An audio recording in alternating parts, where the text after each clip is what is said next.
Hello, everyone, and welcome to a new episode of Set Leslie Bruce, your podcast all about Bruce Springsteen, his music, and mostly his fans. I am your host, Jesse Jackson, and I have a return guest. I love it when they want to come back. Alex was on here earlier this year, and we had a lovely talk. And he said, "Hey, Jesse, I want to do songs of your life." So I went, okay, let's do it. So Alex, welcome back to the show. Thank you, Jesse. Thanks for having me back. Yeah, how's we talked a little bit before this before we started hitting recording, but how things been going for you? Pretty good. Staying busy. Kids have been back in school for almost 2 months, so getting them to school, doing my work, stuff like that. Nothing Yeah. too. Remind everyone a little bit about yourself. I live in Orlando. I'm married with an 8-year-old and a 5-year-old, and I'm a bankruptcy attorney. So trying to stay busy with everything that we're doing. Yeah. Is it been a tough time for a lot of people? Is your business up? Believe it or not, it's actually been down this year, which is Uh-huh. surprising. I think because they have all the different relief that's out there, but there's Yeah. certainly a lot of people who are being negatively affected by Yeah. COVID, especially in Orlando with the tourist industry and everything. Mhm. Yeah. I know it's kind of like when you talk to a medical professional pre-pandemic, you hate to hear business is good for them. You're like, oh, that's bad, So I guess when business is good for you, that's not necessarily a good thing for everyone else. But it's good you're there to help them out, though. Correct. That's all Yeah. we're trying. That's all I'm trying to do. Absolutely. All right. So since we've talked, have you had a chance to go in see any live music, or have you gotten to do anything a little more normal? Not really, to be honest. We're trying to keep it uh, pretty safe here for the most part. But also, there hasn't been Yeah. much in Orlando, at least where I'm like musically that interests me right Okay. now. All right. Maybe at some point. Yeah. I think we talked last time. You are two governors in a race to who wants to be the most foolish, to put it nicely. I think they're still tied. Yes, I think they are. They are still tied. All right. Let's get to it. Uh, for those of you who may have never heard a Song of Your Life episode, pardon me while I go through, for those of you who do know what it is, pardon me while I go through this for those who don't. The sports station I listen to all the time when I'm not listening to Bruce music is the Sports Radio 1310, The Ticket, here in the DFW area. And they would have a segment every week where the morning show would do biggest show coming to town. And this was excuse for the morning host to sit around and talk about the bands that were coming into town. And then they would vote on which one was the biggest band. Well, when the pandemic started, all of a sudden there's no music, there's no one touring. So they started going through 11 questions and they called it the bands of your life. And band you hate, band you think's overrated, band that you think is underappreciated. And the catcher was you can only use one band one time. So a band you love and a band you great to see live can't be the same answer. And so my son and I were talking about this, and he said, that's a really good idea, but you should think of a unique twist to do for your podcast. And so I came up with songs of your life. And so these are the same 11 questions, but in this case, the answers are all Bruce Springsteen songs, but Alex can't use a song more than once. So you have to pick and choose. Like if Thunder Road is a song you love, you've got to figure out what slot do I want to use that in. So that's the premise. How much thought did you give into this, Alex? Did you know some of them immediately? Did you do a lot of debate? Some of them were easy. I knew I right away my choice. Others, I have multiple choices, and when you ask me the question, I'm going to have to make a tough choice or a tough decision. You will audible, right? Correct. Okay, that's fine. Well, you can give me your runner-up too, so that way you can share them, and that way you can. All right. Awesome. I will do that. All right, good. All right, so let's start out. We'll rip the Band-Aid off. What is a song you hate, or I put in parentheses, you don't get, Okay. because you may not hate any Springsteen song. There's only a couple that I hate, but the one I chose is Real Man. I can't stand that song. Okay. All right. That is one I've not heard before. All right. Any reason why you don't like Real Man, or just Oh, I don't know. The lyrics I think are bad, which is a crazy thing to say about um, the musical aspect of it doesn't do anything. I will say that there was a release from the Human Touch tour, not the one that came this year, but the one that came before that, mhm. where Bruce kind of explained what he was thinking when he wrote the song, and that made me appreciate it a tiny bit more. But I still don't like the song. Okay. Well, nothing wrong with that. All right. What is the song you think is overrated, my friend? Well, it's this one will be controversial. And it's Because of the Night, Ah, okay. and I. It's not that I don't like the song. I like it just fine. And I love the Nils solo, but maybe it's because I think it gets played a little bit more than I would like it to get played when I do go to concerts. There's other songs that you can give Nils and let him rock out. I think besides that Yeah. one, but as even in general, I just think it's good. But I mean, like Patti Smith's version is probably the better version. I think. Yeah. All right. Very nice. I went through a spell where not as controversial as me saying that I thought Jungle Land was overrated, which I did that so that no one can ever feel bad about any of their decisions. But I went through, like, I'm not a big fan of Night, Spirit in the Night, Because the Night, just this and they'll do sometimes a trilogy of those, and I'm like, I'm okay. Um, how about song that you think is underappreciated? Okay.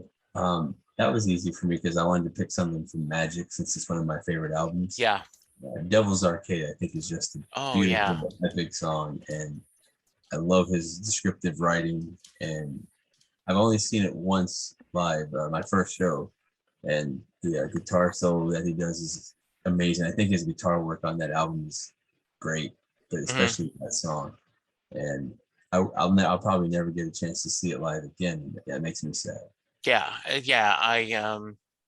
It is kind of, my buddy Sam that I had lunch with today, he talked about on the Wrecking Ball tour, we ended up going toward the second leg, and he said he was a little sad he didn't go during an earlier show when they were doing more of the songs from Wrecking Ball. Then toward the end of the tour, they tend to start breaking it up. And so yeah, the same thing. Like, it was really nice to see some of those songs from Magic on the tour. So yeah, great choice. What's a song that you love? Well, I can't remember if said this on the last podcast, but Backstreets. I think I know I talked about it the last Yes, you podcast. did. I, if you ask me the Bruce song that I love, that's the one that comes to mind. That was That's an easy choice. that's a great choice. Very great. Good. All right. Song that you can listen to over and over again. That's a that one always changes. So Sure. that was a hard one. I think um, "Darkness on the Edge of Town" would be my first choice. Okay. Um, Anytime I hear that song, it stays on the radio. I stay on the channel. Hmm. I hear it live. There's never a time where it doesn't sound fresh to me. Hmm. I think it's one of my favorite songs that he's done. And then Okay. another one would be "Streets of Philadelphia." Anytime that's on, it's a pretty quick song too. But Yeah. I never have wanted Okay. to do something different. I'll keep No. it on and let it finish. Okay. Good. All right. Good choices. All right. Song that made you fall in love with Bruce. Well, that's another one we discussed the last time. "Born in the USA" when I was 4 year old. So I've got to say that song All initially. right.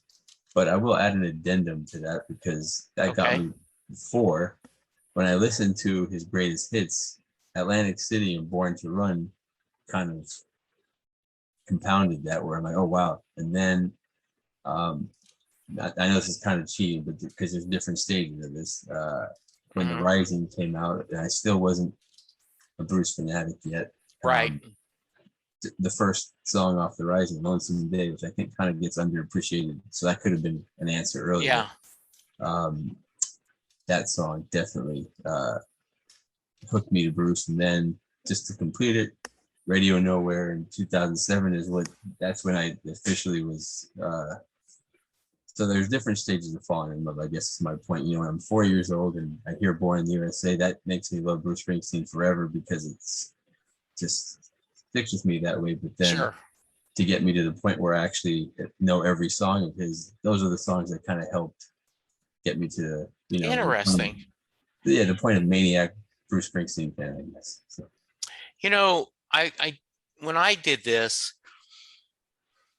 I didn't pick, but I could have if I used your logic. The My City of Ruins, because it was after 9/11. I had been a casual fan, but then when I turned on that telethon, and it opened up to the band just singing My City of Ruins with all the candles, and Bruce, A Prayer for Our Fallen Brothers and Sisters. I'd never heard anything like that before.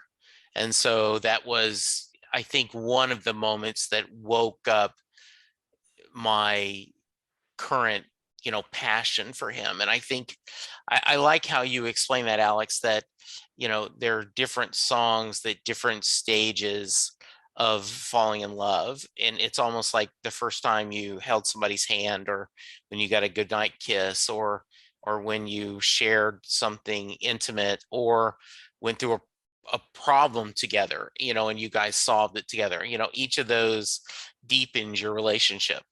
Absolutely. Just to turn the tables on you for a second, because I don't think I've ever heard this in the episodes I've listened to. Yeah. I know that you became probably a really big fan once you saw him in concert after Right. during the Rising tour. Yeah. Before that, like, were there songs that, were there times when you were a bigger fan, or was it just you like what you heard on the radio and that was it? Yeah. So what I've shared with over the years and is I really liked I really liked I remember buying, Born in the USA like everyone else, and liked all the hits. And then I can remember buying Tunnel of Love and thought it was okay. And bought the box set, but didn't listen to it a lot because I'd bought it on album. And I can certainly remember loving Born to Run. Like, I love that song. I would always, whenever I was making a mixtape for a car trip, I would make sure Born to Run was on that thing.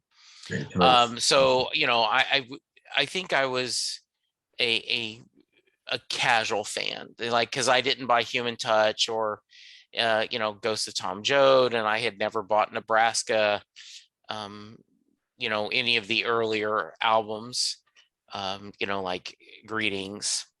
And then I bought The Rising, but had not listened to it a lot. And then when I went and saw him in 2002, the first show, what I've told other people, Alex, is it was like I walked into this great movie in the middle of it.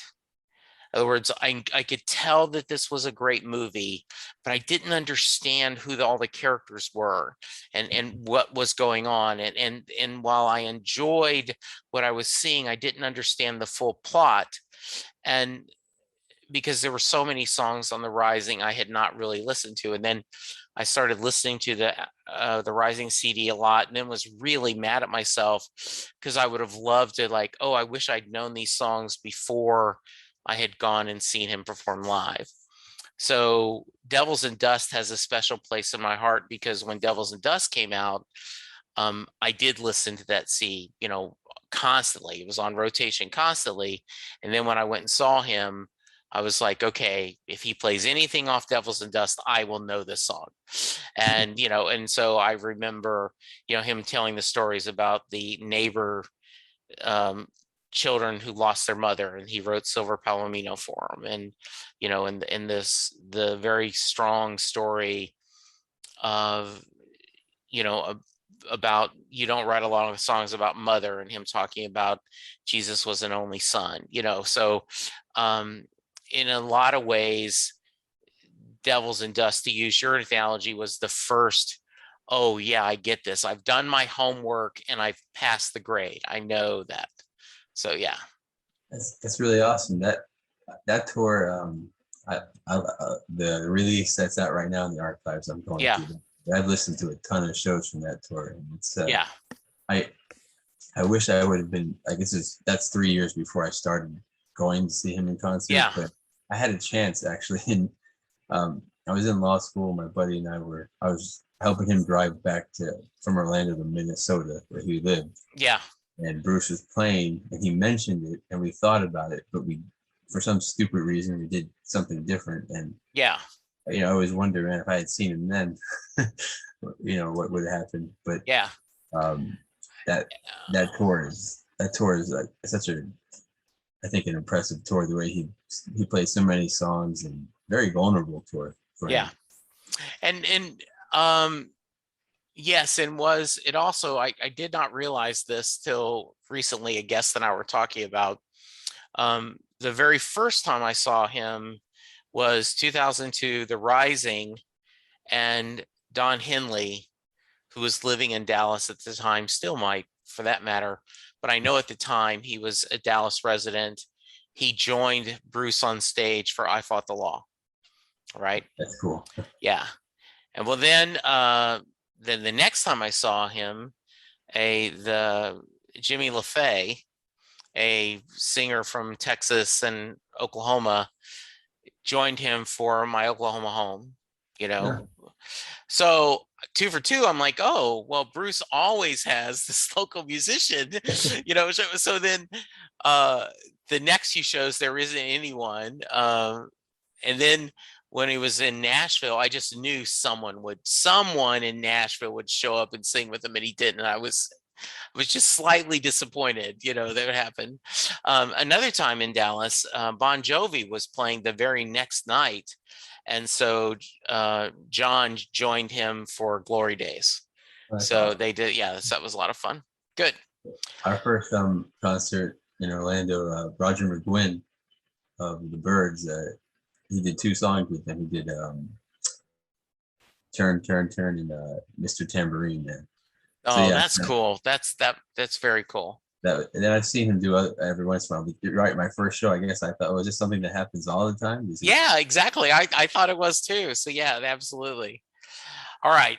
Song that changed your life. Okay. I think for this one, my first choice would be Walk Like a Man. Okay.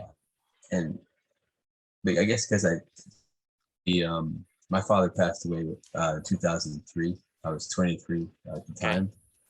And as I became a father, especially every Father's Day, I try to get some alone time, and take a drive, take a walk, and I put that song on a few times, and I might cry, or even if I don't cry, I just might think about my father for a bit. And that song really, so many of his songs about, he has quite a few father-son songs, but that one I think is for me, it's my favorite one, because you can kind of tell he's understanding things. He's a little more older, a little less angry about what may have happened, but just the love that he shows for his father in that song. I didn't have a perfect relationship with my father, but I don't know, once I became a father, especially, you kind of understand some of the weight that fathers carry, or parents in general. Yeah.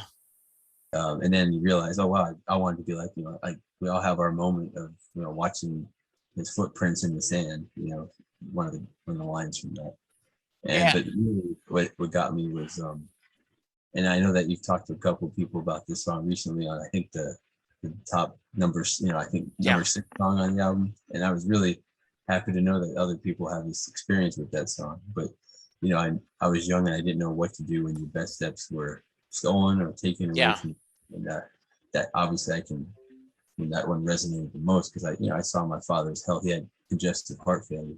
Mm. And all of a sudden he was just in this hospital bed and uh, he was just a shell of himself physically, and Yeah. obviously he ended up dying. And so that song, I'd say that changed my life because it gave me something to remember my dad by every year. That makes it a little easier for me to celebrate him in some capacity. Yeah. Right. No, I love that. That's a great one. That's so good. What's a song that surprised you? Highway 29. Uh, Ah. I the first time I listened to the Ghost of Tom Joad album, I liked it, but I was like, okay, this is a boring album. Yeah. um, and I was wrong. It's actually a beautiful album, and the difference with that album and maybe Nebraska or Devil with Dust is it's really storytelling. Not that the other songs on the other albums don't have that either, but he's just telling you all these different stories, and the music is not quite as elemental as certain other albums that he put out, but the Yeah. lyrics are so important. And between listening to the different tours that the archives series or just listening to that album, I love a lot of it. But Highway 29, the simplicity of it combined with the lyrics that it's a movie. Like every song on that Yeah. album is a movie in a way that like you could try to make movies out of the songs. I know that like people have, but one of the reasons Yeah. why it probably will never work all the way is you can't tell it better than he does in 3 to 4 minutes. Yeah. And Highway 29, I'm just impressed by how many movies I can think of that try to be as devastating as that song is. Yeah. And I love the way it sounds on top of it. So even though I've always there's not much music to it. Oh, actually there's all it needs. It's Yeah. a song that grew on me to the point where it's not like a top 10 song for me, but it's a song I love, and it'd be another one if I heard on the radio. I won't change the station. Yeah. Absolutely. Um, I like that. Yeah, that's a really good choice. Um, so I don't know if you believe in this. A lot of people don't, but song that is a guilty pleasure. I believe in it. Yeah. Okay. And I do because I know that there are certain songs or verses I don't always agree with what people think is a guilty pleasure. Right. Like for instance, if it's a song on the Off the River, like people will say "Crush on You." I don't think that's a guilty pleasure. It's off the this most acclaimed album. Yeah. um, but I can understand why it's a weaker song on that album. But for me, guilty pleasure. This is funny because my first song is from Human Touch. This one is as well, and it's "Glorious Eyes." Oh, okay. And I know that most people hate this song. I've heard, multiple Bruce podcasts where it gets, ripped up pretty well. Even you see on message boards, it's considered pretty boring and, not Yeah. memorable. But I think it actually sounds really good. I love his voice. I love his guitar work on it. I don't mind the lyrics. I don't think they're as empty as other people might. And even when he plays it on the tour archive series, whenever I hear it pop up, I'm like, oh wow, that actually sounds pretty good. Like I could see why he wanted to kick off the set with it. It's got a kind of fast pace to it. So I find it funny because as much as I dog Real Man, other people probably put Glorious Eyes even lower than Real Man, and I actually kind of like that song. So Oh, good. I like it. I like it. That's good. That's a kind of a nice symmetry, right? That, yeah. yeah, Um, so we talked a little bit about these when you were on before, but what's the one song, if you had to push, that you wish you had seen live? and I think I mentioned this, and I know you've seen it in Houston. One Step Up is Yes. the choice. I Yeah. think that is a top 10 blues song for me. Even when I was a kid, when it Yeah. came out, I liked it. And I always, I mean, I've only liked it even more the older I get. But and then I saw that, you know, video from the concert you attended, and like, Yeah. oh my God, he nailed it. Yeah, he did. It really was. It is it's such a great um it's such a great show. There's all kinds of really good moments, and you know, I try to buy I always buy the archives if I was at the show to kind of have as a souvenir. And then other shows I'll look and see. And I was really glad that, you know, the Houston one was there because I think it had a lot of great moments on there. Good. I have to cheat on this one and give you a couple other ones. Please, please. Yes. Nothing Man, which I know from your rising ranking wasn't high on either Yeah. of your list, but I love that song. And, Sure. He sound checked it, I think, once or twice during the past 9-10 years. But Right. and then Gypsy Biker, because I never got to see that live. Oh, okay. Yeah, I would want that too. And then Yeah. lastly, just to be greedy for one more, I always wanted to see him do State Trooper with the E Street Band. Oh, yeah. That would be good. Yeah, I would love it. I'd love to see Highway Patrolman. So yeah, I would take that too. All right. And to finish this off, what is the great song to see live? And the correct answer is all of them, right? But you got to pick just one and a couple of honorable mentions. Okay. Well, the first one I'm going to pick is going to be something that you won't agree with, but it's John Golan. That's nothing wrong with that. I agree. I've seen it live, and it is epic. It's, you know, it's I don't know, the combined power of the music, the lyrics, the sax solo, especially our first concert we got to see. Obviously, Clarence was still on, still around then, so we got to see him do that, and that's what converted my life 100%. And so it's important that way for us too. But sure, to give you some other choices, Incident on 57th Street. Oh yeah, it's a song that anytime I hear the piano intro, you get excited for. Two more, Lost in the Flood, which I think is it's such a great rocker and beautiful lyric. It's another one that has that piano intro as well. Sure. I guess I have a running theme because in my fourth song also has a piano intro, and that's Racing in the Street. Yeah. Oh, that's beautiful. The best part about that song, I've seen it live, is once they get into the coda, portion of the song at the end there, and they're just playing, and you just feel like you could stay in that forever. And I've heard it in crowded arenas. I've heard it in, stadiums while looking up at the night sky, and both, it works everywhere it goes. Yeah, it really does, doesn't it? Yeah. Great choices, my friend. Thank very, you. very nice. I appreciate this. I this is such a fun episode.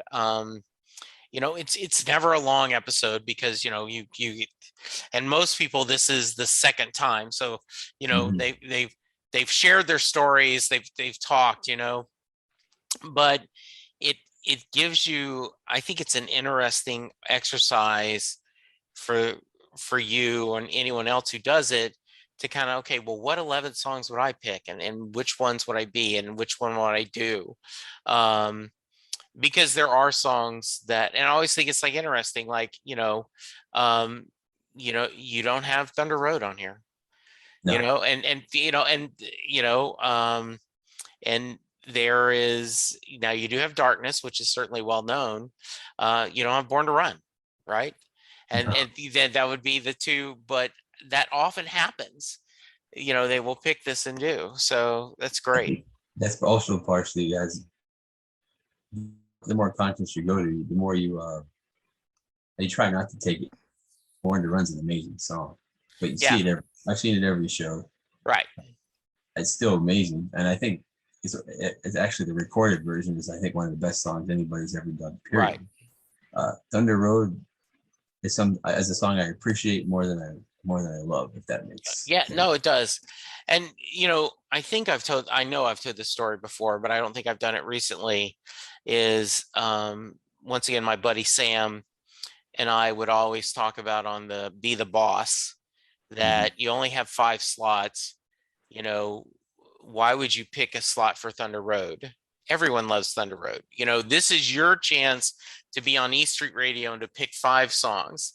And so, you know, of course you love Thunder Road. We all love Thunder Road, but isn't Mhm. there another song that you would want to? And I think that's what you've done a really good job of picking songs that are a little bit different and a little bit out of the ex- you know out of the I won't say mainstream, but just out of the just the normal choices you could have picked. So great job, my friend. Thank you. It was a lot of fun. Oh, good. Anytime I can talk Bruce, I'm happy. Yes, absolutely. Well, I've we somehow or another retweeted someone who had a lot of followers retweeted me asking for guests.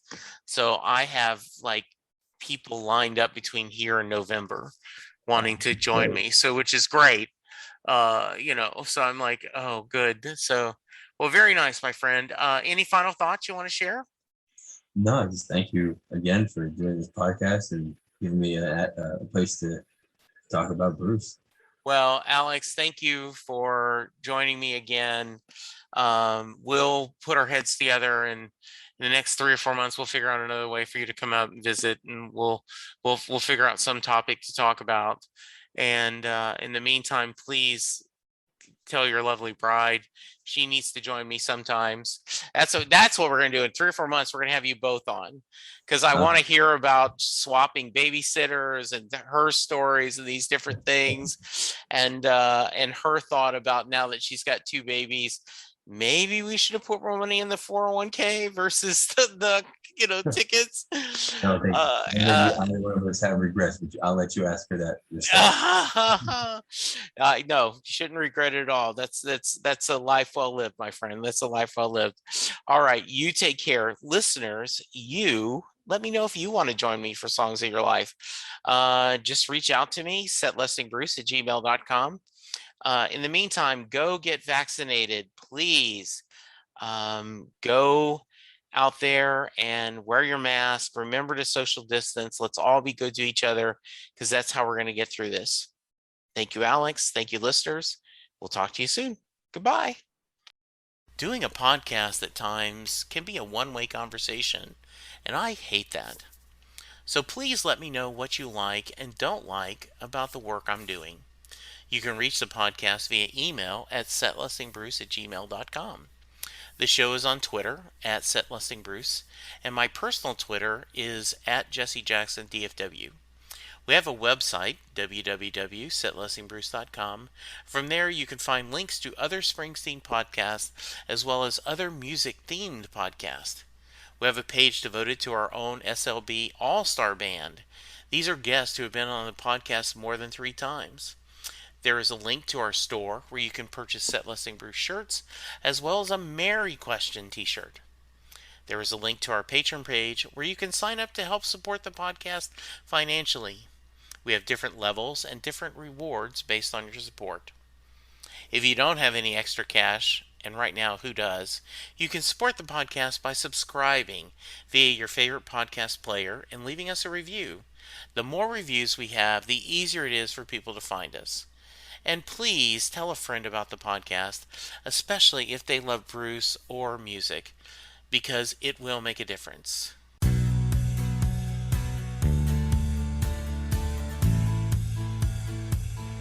You just heard the fun talking, hard rocking, music loving, album ranking, fan thinking, joy spreading, lyric reading, story sharing podcast that is the one, the only, Set Listing Bruce. The theme for Set Listing Bruce was written by David Rosen, used by permission.